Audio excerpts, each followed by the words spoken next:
Dr. Jones, who grew up in a family of sharecroppers, remembers saying, "I'm not going to live like this." And the iron in her eyes reminded Coates of what he had seen in his own grandmother's eyes. At football games, the high school for the high school, she had integrated white students would yell, "Kill that nigger! Kill that nigger!" at the black running back as they sat down next to Mabel Jones, as though she really were not there. As Jones reflected on experiences in church, Coates wondered if perhaps he had missed something with which might have been valuable to pass on to his son by keeping his own sister from this institution, because something beyond anything I have ever understood drove Mabel Jones to an exceptional life. Did she not speak of herself as remarkable? She did not speak of herself as remarkable because it conceded too much. Her disposition towards life was that of an elite athlete who knows the opponent is dirty and the refs are on the take, but also knows the championship is only one game away. Is the Black Lives Matter movement a call to be seen? If so, do you imagine it is likely that those who only see food when they look at black people will somehow learn to see human beings instead? Why or why not? You want to take a stab at that one? Uh, We kind of have really been talking around it already. I'm not sure that I really understand the question. Okay. Anybody else? No? I need to give it more thought, but if you want to start or jump in, but I'd just like to think about it a little more. Okay. Well, I think really if you, the train I was on, if you look at the questions above that, have you ever felt invisible to others? And do you think it's natural to need attention from others? I I like the fact that young black people are speaking up for themselves and defending themselves and showing that they are alive and human and have needs too. I've never been completely comfortable with the phrase Black Lives Matter because it seems to be, to me, to be directed to white people and in a sense saying, we want you to see us. We want you to care about us. We want you to recognize that we are human with the same needs as other humans and that we don't deserve the sort of mistreatment that we're getting, particularly as it expresses itself in police brutality. And so while I think that is understandable, and we do want the killings to stop, and we have to say and do something about it. To me, it takes us to that place of asking people to see our humanity, which really black people have been, asking for forever in this country. But I think it goes to what Coates is struggling with his son when he talks about, it's not your work to struggle on behalf of white people. That's the conclusion that he reaches, that yes, you should struggle, struggle for wisdom, struggle for, knowledge, struggle for, your name and all of that, but don't devote your life to to struggling for white people, because that's work they have to do. You know, they have to figure out that and certainly I don't mean all white people, but they have to figure out that what they are doing, is not only killing black people, it's killing, it's deadly stuff. It's killing the earth. If you look at the nationalism or whatever it is that's coming out in all this anti-immigration hysteria that we see going on. We're putting so much energy, it seems, into trying to change how other people see us, and I do think it's natural and normal to need attention and want to be seen. But we don't seem to be having the conversation about how to fill that need in each other, how to see each other, how to validate and affirm each other's humanity, and so that's what concerns me. So what do you suggest? Less Martin Luther King, more Malcolm X? Well, I don't know that takes me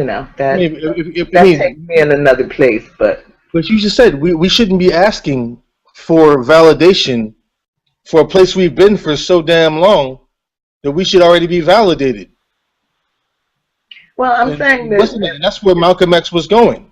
I'm saying that we need to validate ourselves, and I do agree with Malcolm, about that. But there's also a lot of stuff about King that I also appreciate and want to affirm. So that's why I struggle when you put it as an either-or situation. Look, Martin Luther King was a wise man, a very smart man. But some people said he asked too much when he should have been taking. You don't see white people asking. You see white people taking. That's why they have. And I'm just saying. Okay. Well, huh? I'm not. Not all white people. I'm not mean. I'm not trying to be. I'm not grouping everyone into the box, but certainly enough to make a difference on America. Yeah. Well, I mean, nonviolence is a strategy. It is, and it's a strategy that may well be suited to people who are outnumbered, outgunned, out-resourced, out everything, because most people are not trying to be martyrs. Most people are not, trying to, are not ISIS, ISIL. Most people are not trying to wrap a suicide bomb around themselves, in order to get their rights. And most are not. I don't, I have issues with that, but I'm telling you where most people seem to be. We live in a world where when black people die, they get forgotten about by white America because they rather live in the dream than remember the sacrifices people have made for changes. They seem to not remember the pain that people go through because they want to be so engaged in today they forget about yesterday. They seem to only remember when things happen to them. I mean, and then it's almost impossible to ask when people forget about you. At some point, you have to take a stance, take some kind of power, take a charge, if you want things to change. If you're asking your slave owner, but how? If you're asking master for power, don't be surprised when you don't get it. How you take charge is the question, and that's why it's a perennial debate in the black community. We need organization of our churches. We can't be preaching prosperity gospel when they need to be keeping people together. We need organization in our community. I mean, you can easily see the lack of communication that we have And there's no wonder why we can't take power. There's no wonder. All our smart people are living for themselves instead of organizing for our groups to lead us as a people. Well, that's why I believe love is the issue. I really do believe that when you love yourself, you want to protect yourself, you want to defend yourself, you want to protect and defend, those you consider family. People, that's the thing. People think that their family is just the people they brought into this world, or the people they meet, and they forget their family is their community. That's right. They don't fight for you don't fight for your community like you fight for your child. Well, and that's where our breakdown is. We have to see how to rebuild those ties, because what the selfishness that you're talking about, Dean, I see as a direct product of this experiment in integration. It was King that said, I fear I have integrated my people into a burning house. Mm-hmm. But to the extent that we follow on that road and don't ever stop to say, is this really the road that I want to be on?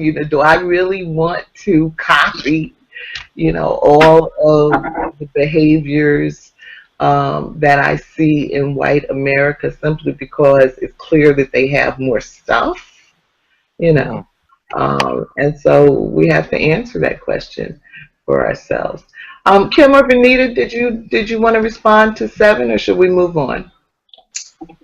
I believe that too much time is spent trying to prove to anyone anything. I think what we might want to try is to sweep around our own backyard first.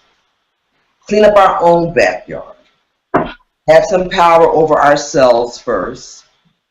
Try to help those that don't have the power over themselves first, before we can sit around and try to worry about what white America thinks. It's 8 o'clock. Because I'm going to be honest with you, my Jewish friends, and I have quite a few of them, are not sitting around, have not been sitting around, and will not sit around thinking about what white America is going to do next. They're too busy trying to collect themselves. Power starts within. You can't put power out there because if you don't have it in here. I think we should concentrate more on ourselves, containing ourselves, empowering ourselves. We spend too much time worrying about other stuff like that. We're already separated. Michelle has mentioned integration. Integration turned to separation.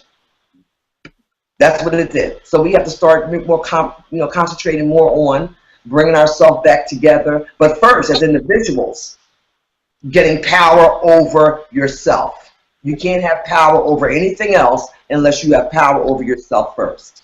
And I think that's where our concentration should be. And once we get that, if maybe someone else doesn't have the wherewithal, there's other things going on. My job is to help them, not to concentrate on all this other stuff. Because if you spread yourself too thin, you'll never get anything done. And that's what we're actually doing. We're not, focusing on certain areas. Not saying you can neglect all the other areas, but we're spread so thin. So I don't even know what the focus is anymore. Do you know what the focus is? Do you have any idea? Do you know, Michelle? No. What about you, Kim? I don't know how to answer that, but I have a little bit of a thought. Yeah, I'm not. I just want to make sure. Sometimes I'm a little slow, and I'm going to make sure I'm not missing anything. And I didn't know if somebody else. That's why I was asking. It's easier said than done to say that we have to focus on ourselves internally. Then let's. It's easier said than done. Yeah. It's a generational brainwashing. It's the legacy of America. It's the generational brainwashing that's caused us not to look inside. You don't seem to recognize that I'm a facilitator with an iron fist. Now, did I call on you? But it's an easier said than done statement. All right. Well, you've responded to this question, so let's see if Kim wants to respond. Okay. I guess I agree with what everybody is saying. It's so multi-layered. And the main thing that comes to mind, especially from listening to Dean, is that my brother always has the saying, how am I participating in my own demise?